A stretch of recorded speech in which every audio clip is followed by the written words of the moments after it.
Harihara Veeramallu cinema review. నా favourite hero Pawan Kalyan గారు. ఆయన నుండి వస్తున్న ఈ సినిమాపై నాకు పెద్దగా ఇంట్రెస్ట్ లేదు. ఎప్పుడైతే క్రిష్ గారు ఈ సినిమా నుంచి తప్పుకున్నారో అప్పుడే డౌట్ వచ్చింది ఈ సినిమాపై. దానికి తోడు పోస్ట్ పోన్స్ వల్ల ఉన్న ఇంట్రెస్ట్ కొద్ది కూడా పోయింది. అందుకే ఈ సినిమాని లైట్ తీసుకొని ఓజీ కోసం ఫుల్ గా వెయిట్ చేస్తున్నా. ఫైనల్ ఈ సినిమా థియేటర్స్ లో రిలీజ్ అయింది. పవన్ కళ్యాణ్ గారి ఫ్యాన్ ని కాబట్టి చూడడానికి సినిమాకి వెళ్ళా. మరి సినిమా చూశాక ఎలా ఉంది? నేను అనుకున్నట్టే సినిమా దారుణంగా ఉందా? అసలు సినిమా చూశాక నాకు అనిపించిందో నా ఒపీనియన్ ఈ వీడియోలో చెప్తాను. ఇక సినిమా విషయానికి వస్తే నాకైతే నచ్చలేదు సినిమా. ఓన్లీ పవన్ కళ్యాణ్ గారిని చూడడానికి నేను సినిమాకి వెళ్ళా. ఆ విషయంలో సాటిస్ఫై అయ్యా. పవన్ ని సినిమాలో చాలా బాగా చూపించారు. ప్రతి ఫ్రేమ్ లో ఎక్సలెంట్ గా ఉన్నారు పీకే. ఎలివేషన్ సీన్స్ కూడా చాలా బాగున్నాయి. సినిమా స్టార్టింగ్ నుంచి ఇంటర్వెల్ వరకు యావరేజ్ గా ఉంటుంది. ఫస్ట్ హాఫ్ లో కొన్ని మంచి ఎలివేషన్ సీన్స్ ఉన్నాయి. అవి ఫ్యాన్స్ కి బాగా నచ్చుతాయి. మధ్యలో నిధి అగర్వాల్ దగ్గర వచ్చే లవ్ స్టోరీ కొంచెం బోర్ కొట్టిస్తుంది. ఆ తర్వాత చార్మినార్ దగ్గర వచ్చే ఫైట్ సీన్ బాగుంది. అక్కడ రివిల్ అయ్యే ట్విస్ట్ కూడా చాలా బాగుంటుంది. ఓవరాల్ గా ఫస్ట్ హాఫ్ అయితే యావరేజ్ గా ఉంటుంది. ఇలానే సెకండ్ హాఫ్ కూడా ఉంటే బాగుండు అనుకున్నా.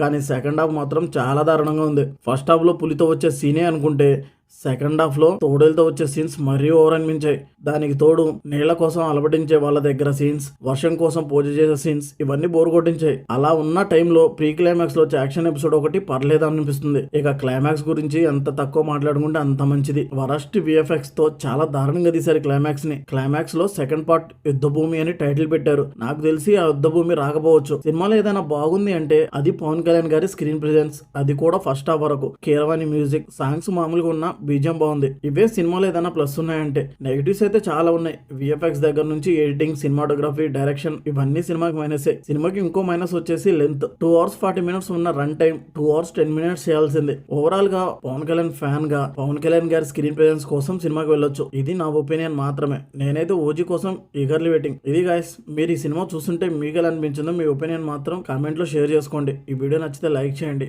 మళ్ళీ నెక్స్ట్ వీడియోతో కలుద్దాం. Thank you for watching.